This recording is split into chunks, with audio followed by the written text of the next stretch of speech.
The visit of the Magi. The night sky in Bethlehem shimmered like an artist's masterpiece, painted with countless stars. Yet, among them, one shone more brightly than the rest, a brilliant, otherworldly light that seemed to beckon, carrying with it an unspoken promise. From faraway lands in the east, Magi, wise men and seekers of truth, set their sights on this celestial marvel. They felt its significance in their very souls. A great king had been born, the King of the Jews. They gathered their precious treasures fit for royalty, and began their long, arduous journey to find and honor this child. Their camels trudged tirelessly through endless sands and rugged landscapes, driven by their unwavering determination. At last, they arrived in Jerusalem, the heart of Jewish life, where their search began in earnest. "Where is he who has been born King of the Jews?" they asked eagerly, their voices carrying both wonder and urgency.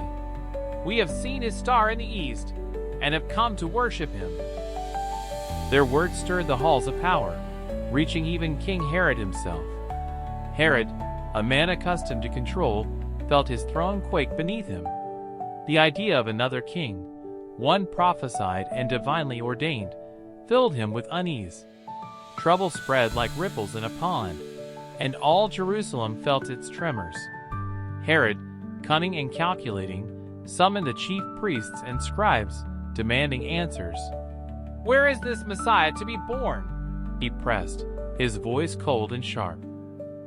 The priests, steeped in sacred texts, recalled the words of the ancient prophets. "In Bethlehem of Judea," they replied solemnly.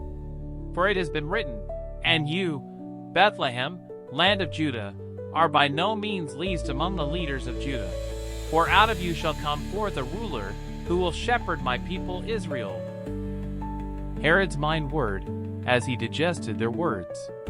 He summoned the Magi in secret, cloaking his intentions with feigned reverence. With an air of careful calculation, he inquired, "When exactly did the star appear?" After hearing their response, he sent them on their way, masking his true motives with a smile. "Go and search carefully for the child," he instructed, his voice smooth but hollow. "And when you have found him, report to me, so that I too may come and worship him." The Magi left Herod's palace, stepping once again into the night. The star reappeared, shining with an unyielding brilliance. Its light seemed to dance before them, guiding their every step as if the heavens themselves were leading the way. At last, it came to rest over the place where the child was. Their journey reached its culmination as they stepped into the humble home. There, before them, was the child they had sought, the one who fulfilled the prophecies, cradled in the arms of his mother, Mary.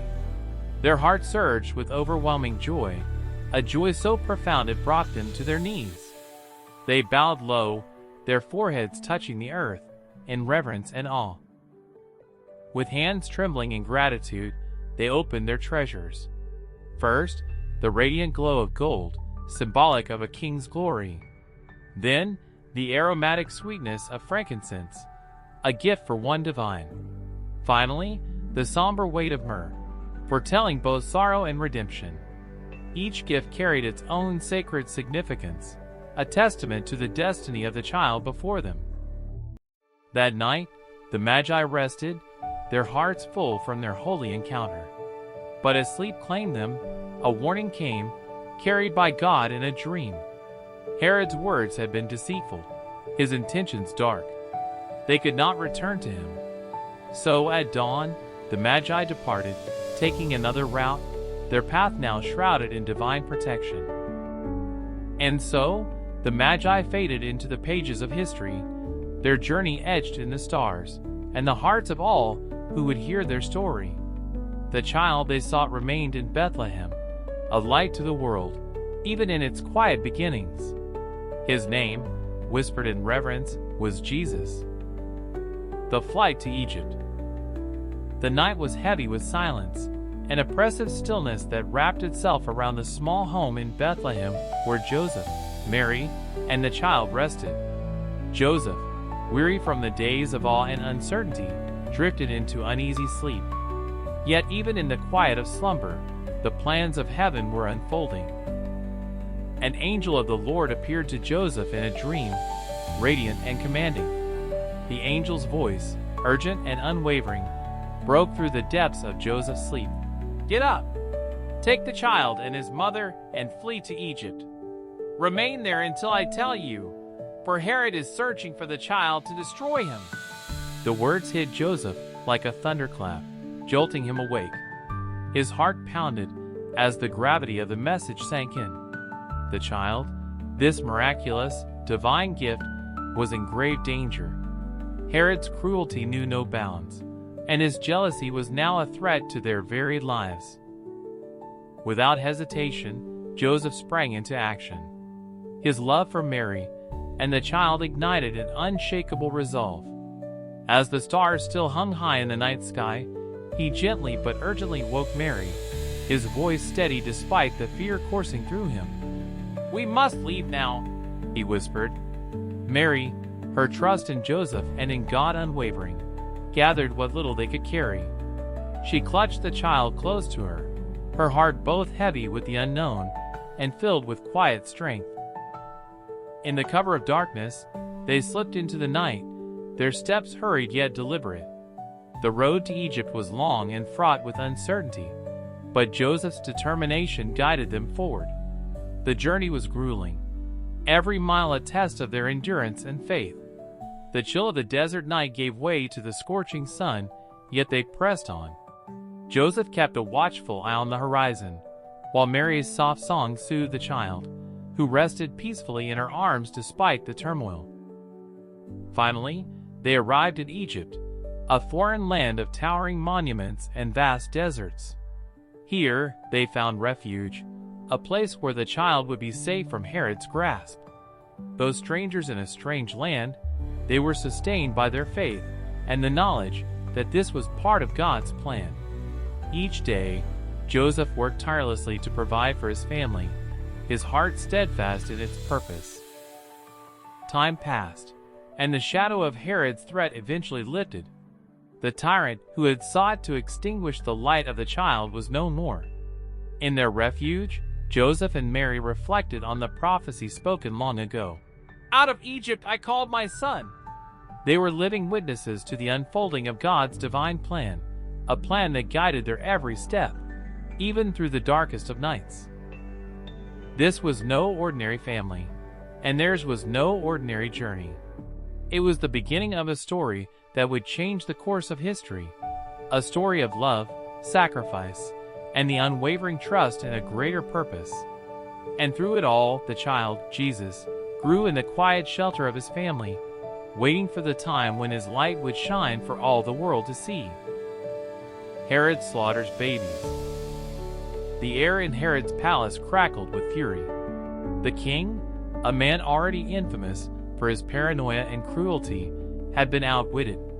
The Magi had not returned to him as he had commanded. Their silence fed his rage, and in his heart grew a dark and terrible resolve. His orders were swift and merciless, to slay all male children in Bethlehem and its surrounding regions, 2 years old and under, the age he had carefully calculated from his conversation with the Magi. The cries of grief and mourning echoed across the land, carried on the winds like a haunting lament. In the hearts of Bethlehem's mothers, the prophecy of Jeremiah was painfully fulfilled. A voice was heard in Ramah, weeping in great mourning, Rachel weeping for her children, and she refused to be comforted because they were no more. The land seemed to weep alongside them, groaning under the weight of such senseless loss. But even in the shadow of this atrocity, hope persisted. Far from Herod's reach, in the refuge of Egypt, Joseph, Mary, and the child lived in quiet safety. Joseph worked diligently, providing for his family and watching over them with unwavering devotion. And though the land was foreign, the presence of God was ever near, guiding and protecting them. Then one night, the silence of sleep was broken again. An angel of the Lord appeared to Joseph in a dream, radiant and purposeful. "Get up!